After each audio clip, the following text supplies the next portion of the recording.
31 जनवरी 2021 को CTET exam होने वाले हैं क्लास 1 to 5 के लिए। गणित विषय में महत्वपूर्ण प्रश्न आने वाला है। तो निदानात्मक गणित का चैप्टर निदानात्मक एवं उपचारात्मक शिक्षण, डायग्नोस्टिक एंड रिमेडियल टीचिंग से। निदानात्मक शिक्षण के द्वारा यह जानने का प्रयास किया जाता है कि गणित के अध्ययन में छात्रों को क्या क्या कठिनाइयाँ हैं, ये कहाँ गलतियाँ करते हैं, किस प्रकार की गलती करते हैं तथा क्यों करते हैं। निदानात्मक शिक्षण की प्रमुख परिभाषाएं इस प्रकार से है कि गुड के मतानुसार निदान का अर्थ होता है अधिगम संबंधी कठिनाइयों और कमियों के स्वरूप का निर्धारण करना। गुड के अनुसार अधिगम संबंधी कठिनाइयाँ और कमियों के स्वरूप का निर्धारण करना। योकम वो सिम्पसन के मतानुसार निदान किसी कठिनाई का उसके चिन्हों या लक्षणों से ज्ञान प्राप्त करने की कला का कार्य है या तथ्यों के परीक्षण पर आधारित कठिनाइयों का स्पष्टीकरण है। और मार्शल के मतानुसार जिस शिक्षण में बालकों की विशिष्ट त्रुटियों का निदान करने का विशेष प्रयास किया जाता है उसको बहुधा निदानात्मक शिक्षण का या शैक्षिक निदान कहते हैं।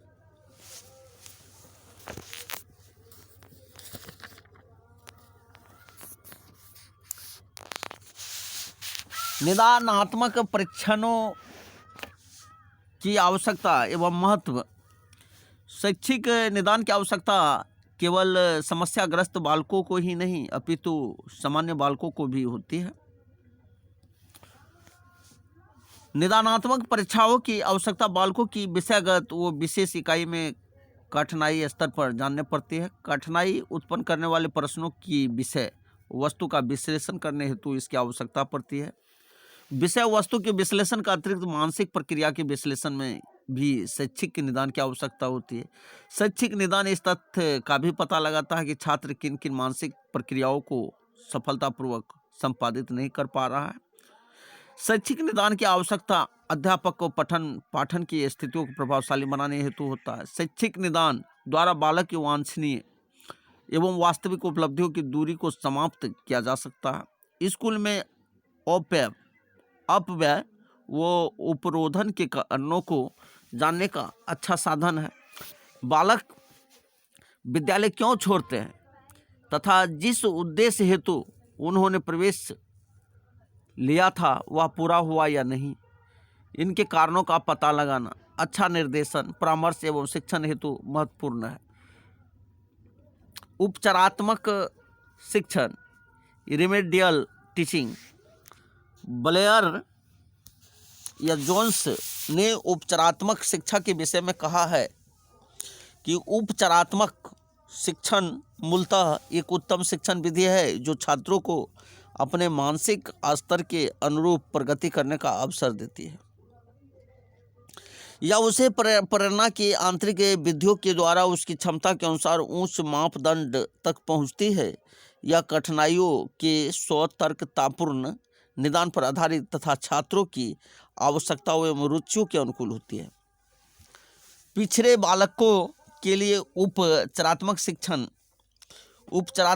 के अंतर्गत कक्षा के वर्ग बनाते समय कमजोर बालकों को एक ही वर्ग में रखा जाए तो अध्यापक उनकी प्रगति में सहायक हो सकता है।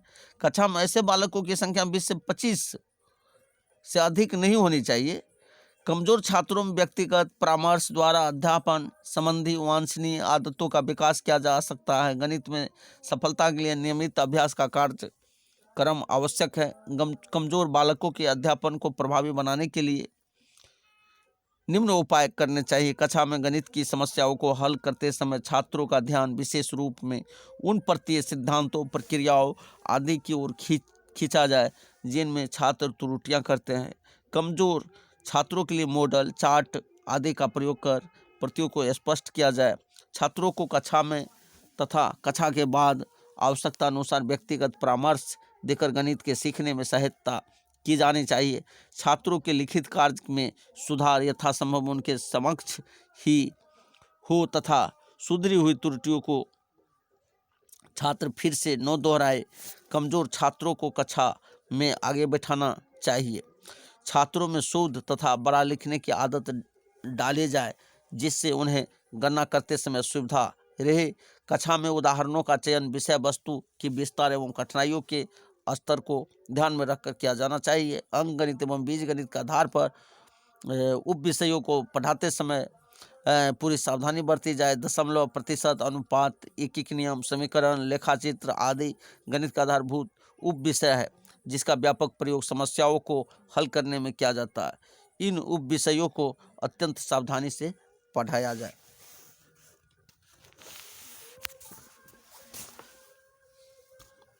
श्याम पट्ट पर लिखी हुई सामग्री व्यवस्थित स्पष्ट उपयोग होनी चाहिए। श्याम पट्ट कार्य का विकास छात्रों के सक्रिय सहयोग से किया जाए। कक्षा में छात्रों को जागरूक रखने के लिए प्रभावी प्रश्नोत्तर प्रविधि का प्रयोग किया जाए। समस्याओं को हल करने से पहले छात्रों को यह स्पष्ट कर दिया जाए कि क्या ज्ञात करना है तथा अभीष्ट उत्तर कैसे ज्ञात किया जाना चाहिए। समस्याओं की भाषा सरल एवं स्पष्ट हो। प्रतिभाशाली बालकों के लिए उपचारात्मक शिक्षण प्रखर बुद्धि बालकों में पर्याप्त रूप से अपनी योग्यताओं को विकसित करने का अवसर प्राप्त न होने से बेचैन रहते हैं तथा उनका मन कक्षा के वातावरण में न लगाकर इधर उधर भटकने लगता है। इसके अतिरिक्त यदि उन्हें आवश्यक परामर्श एवं मार्गदर्शन नहीं मिलता है तो वह सामाजिक कार्यों में भाग लेने लगते हैं तथा उनकी प्रवृत्ति बाल अपराधी की ओर मुड़ जाती है। कार्य उनको फीका लगने लगता है। अतः प्रतिभाशाली बालकों की मानसिक एवं शारीरिक शक्ति के सदुपयोग के लिए प्रभावी एवं आकर्षक अध्ययन विधियों का इस्तेमाल आवश्यक है ताकि उन्हें उपयोगी कार्यों में व्यस्त रखा जा सके।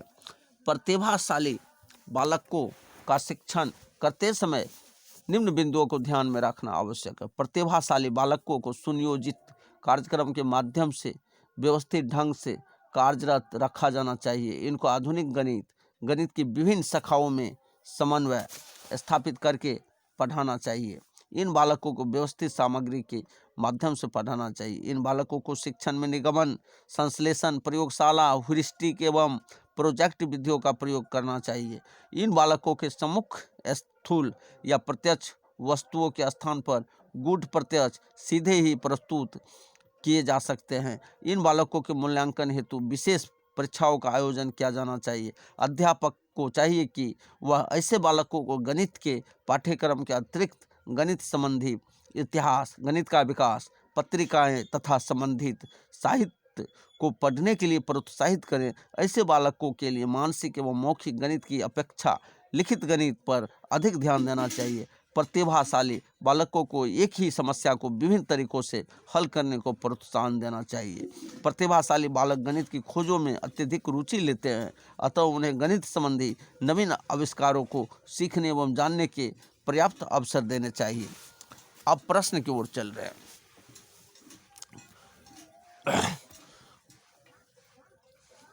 प्रश्न है, उपचारात्मक शिक्षण की व्याख्या में शामिल है, तो आंसर क्या होगा? समूह अनुवर्ग शिक्षण, निरीक्षण अनुवर्ग शिक्षण, व्यक्तिगत अनुवर्ग शिक्षण, यानी उपरोक्त सभी। अगला प्रश्न है, अधिगम संबंधी गलतियों और कमियों को दूर करने के लिए क्या आवश्यक है? तो आंसर होगा उपचारात्मक शिक्षण। अगला प्रश्न है, गणित का वह शैक्षिक उद्देश्य जिसे शिक्षक कक्षा में ही प्राप्त कर लेता है क्या कहलाता है? तो आंसर होगा प्राप्त उद्देश्य। अगला प्रश्न है, यदि ज्यामितीय आकृतियों का अवबोधन हो जाता है तो छात्रों के व्यवहार में परिवर्तन होगा, तो आंसर क्या होगा? आकृतियों के वर्गीकरण करने का। अगला प्रश्न है, यदि आपकी कक्षा में कोई छात्र गणित विषय में कई बार अनुत्तीर्ण होता है तो छात्र गणित के किस क्षेत्र में कमजोर है, यह जानने के लिए आप क्या करेंगे? तो आंसर होगा निदानात्मक कार्य। निदानात्मक कार्य। अगला प्रश्न है, निदानात्मक परीक्षणों से ज्ञात किया जा सकता है? तो आंसर होगा छात्रों के लिए कठिनाइयों के क्षेत्र एवं उनके द्वारा की जाने वाली विशेष प्रकार की त्रुटियां। अगला प्रश्न है कमजोर तथा पीछे छात्रों के लिए उपचारात्मक शिक्षण का उपयोग किया जाता है? तो आंसर होगा निदानात्मक मूल्यांकन के बाद। अगला प्रश्न है छात्र विद्यालय में रहकर जो कुछ सीखता है उसकी जांच हेतु जो परीक्षाएं आयोजित की जाती हैं वे कहलाती हैं, क्या कहलाते हैं? तो आंसर होगा उपलब्धि परीक्षण और निष्पत्ति परीक्षण। अगला प्रश्न है यदि कक्षा 6 का एक छात्र किसी प्रश्न को हल करते समय गणना संबंधी त्रुटियां करता है, जैसे 12 + 5 = 16, तो इस प्रकार की त्रुटियां के उपचार हेतु संशोधन के लिए आवश्यक है। तो आंसर होगा त्रुटियों पर आधारित प्रश्नों को उससे श्यामपट्ट पर हल करवाएं। अगला प्रश्न है मंद बुद्धि छात्रों के स्तर में सुधार हेतु उपयोगी परीक्षा है? तो आंसर होगा निदानात्मक परीक्षण। अगला प्रश्न है क्या उपचारात्मक शिक्षण का सिद्धांत है? तो आंसर होगा अध्यापक का व्यापक दृष्टिकोण। अगला प्रश्न है उपचारात्मक शिक्षण का आवश्यक है? तो आंसर होगा मंद बुद्धि बच्चों के लिए, पिछड़े बच्चों के लिए, प्रतिभाशाली बच्चों के लिए, यानी उपरोक्त सभी। अगला प्रश्न है अधिगम संबंधी कठिनाइयों और कमियों के स्वरूप का निर्धारण करना कहलाता है? तो आंसर होगा निदान।